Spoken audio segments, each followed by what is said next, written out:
Good morning, good morning, good morning. I hope everybody is well out there on this Sunday morning. My name is Thomas Taylor III, coming to you live from Lawrenceville, Georgia, you guys. Well, before I came on, you guys, I kind of found out that a friend of mine that I used to run with in New York passed away. His name was Dave. We called him Flip.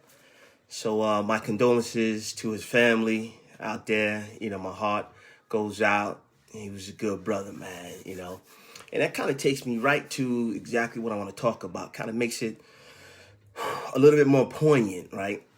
A little bit more sense of urgency, you guys. So before I talk to you about some P's, pain, purpose, some D's, dreaming and discipline, this morning I want to talk to you about 3C's, you guys. 3C's that are very important. One is your calling. Then the other one is commitment. And then the last one is consistency, you guys. And sometimes we just think we have forever to get those things done and or to identify what those things are, right? So when you talk about commitment, right, that's one thing. When you talk about your calling, that's something different, right? So your calling, that's what we're going to start with. What do you feel that your creator has actually called you to do and or be, you guys?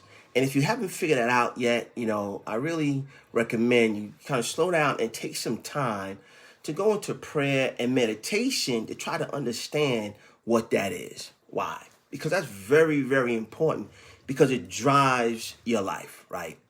So for me, I found out early on that I had the ability to help and inspire people, right? Because I kind of saw things a little bit differently than everybody else saw things, right? So that was my calling. I didn't know that when I was younger, but as I got more mature and a little bit older, I realized that it was a gift, right? It was a spiritual gift. So just think about it for a moment. Like, what do you feel that your creator has actually called you to do, right? Because that is very, very important. And I use myself as an example, right? So from being in a position to help and or inspire people, then kind of going through the traumatic situation of growing up without my father and then reconnected with my father, learning that he was a junior, changing my name several times, you guys, right? Ultimately to Thomas Taylor III. Well, out of that journey, right?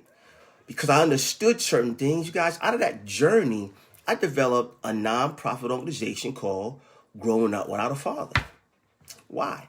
To help those who understand what that pain feels like, right? So when I say growing up without a father, it also includes those whose father was physically there, physically present, but there was no transfer, right? So sometimes you feel like, you really didn't have him because you didn't really learn anything, right? So once I understood that, you guys, I realized that was my calling, right? The ability to help, inspire people, listen, understand, right? Take in, and then communicate. Well, communication is very interesting. Why? Everybody has something to say, but everybody can't communicate, you guys, right? So one of the arts of communicating is meeting people where they are, right? Not talking above them, but meeting people where they are and then elevating them to another level of consciousness, right? Not necessarily right or wrong, right? Just conversing to a level of understanding. So I ask you, what do you feel that your calling is? Like the purpose, like the reason you were put here on this earth at such a time as this. Not in the 1800s, right? Not during slavery, not then.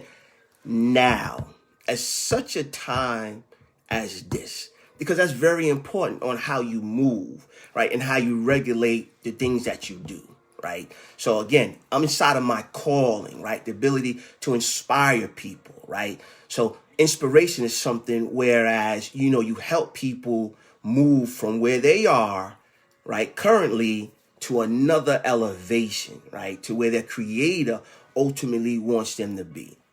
And a lot of time that's done by words, you guys, right? Just sharing like I'm sharing with you, just words.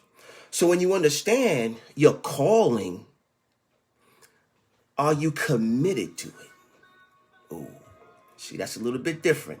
Understanding it is one aspect of it, and then are you committed to it, right? So until I lined up, until I committed to what I feel that the Creator has placed me here to do, until I was in line, right, and committed to it, that's when things start to move. That's when things start to happen for me. And things will happen for you too. Why? Because when you committed to it, now you believe it. It goes from your head to your heart, right? Once it goes to your heart, it permeates throughout your body, you guys, right? So first you got to understand it, right? What is that thing? And then, do I believe I can do it? Right? See, that's another thing, right? So now we touching on your belief. We touching on your faith. Because that thing that you're called to do, you might not have an example of anybody else around you that's doing it. So what happens? We tend to get a little shaky. We tend to, be a little bit fearful, not sure that, ooh, did I really hear that? Because I don't see anybody around me that looks like me that's doing it. What is the challenge, ladies and gentlemen? Maybe your Creator gave it to you for you to do. Not to be a copy of, but to be a original. It's for you to do. Not for us to do, not for them to do, for you to do. But can you commit to it? Right?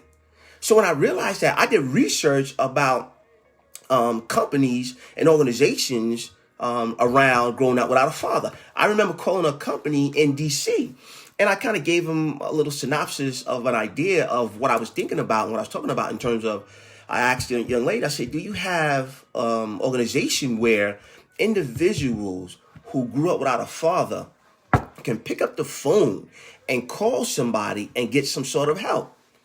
And you know what she told me? She said, wow, Mr. Taylor. She said, no. She said, nothing like that doesn't even really exist. I said, you know what? You're right. That's why I'm going to create it. I'm going to create it, right? Because I understand it.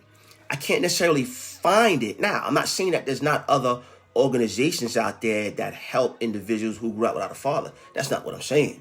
What I'm saying is specifically, not a lot of other things, but just specifically individuals who understand that hurt and pain and are still dealing with that hurt and pain. Why can't they pick up the phone? Because if you have an ailment, right? If you have cancer, high blood pressure, diabetes, lupus, guess what? You can dial a 1-800 number. You can dial a number and pick up the phone and talk to somebody. So you mean to tell me something like those of us who are dealing with issues of abandonment and self-esteem issues who grew up without a father, we can't talk to nobody, you guys? That's why I say, hey, no problem. I'm going to create it. So what is that thing for you, right? And don't be afraid to create it. If you can't find it, right? If you can't kind of attach yourself and kind of learn from it, you create it. You be the original, but you have to commit to it, you guys. You have to first understand it. And second, you have to commit to it. And then third, last but not least, is consistency, you guys. And this is where the wheels fall off the wagon, you guys. I'm gonna be honest with you. The challenge is life doesn't stop happening for you. Life doesn't stop happening for me. So the consistency is key, right? I read a book, T. Harv Eker. He says, how you do anything is how you do everything, right? So if you understand what you're called to do and you align with it, are you willing to sacrifice what it takes to be consistent? Even when nobody's cheering you on, even when nobody's clapping for you, even when you're doing Facebook Live, you're doing things and nobody shows up. Can you be consistent, right? Because that's key, right? I tell a lot of people that I'm associated with that consistency helps breed respect, right? Again, you guys, I'm not ashamed. I use myself as an example. Back in January, I was challenged by my coach, Mr. Sean Raish, myself, and my community of coaches, we were challenged to go live, you guys. Again, and I said this story before.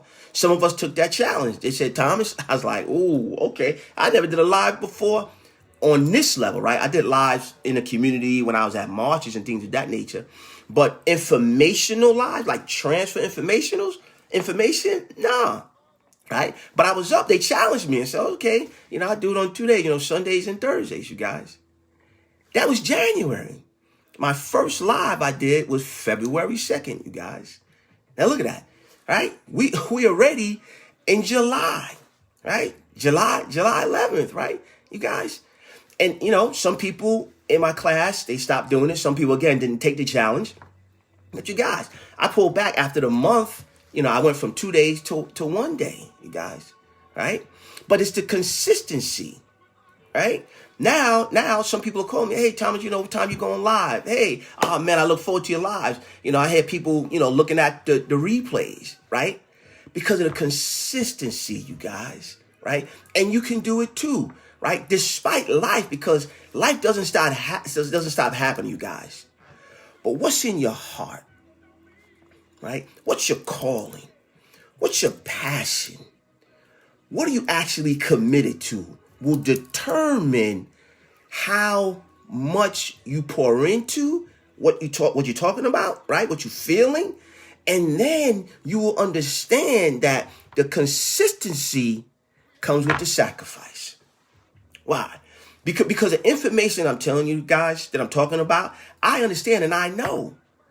But the reason why I'm consistent is because it's not about me. What happens if somebody don't know that in which I know, and I'm able to articulate it in a way that they say, ooh, I never thought about that way, right? And now what happens is now you start to get in motion. That's where inspiration comes, right? I would say inspiration. Why? Because if you ever listen, if they interviewed Usher, if they interviewed Beyonce, right? If they interviewed certain people, what do they ask them? Usher, who inspired you? They don't say who motivated you. They say who inspired you. Why? Because inspiration, you guys, makes you move. You want to do, you want to be like, because you're inspired, right? It challenges you to move, right? It don't just motivate you to feel good, right? So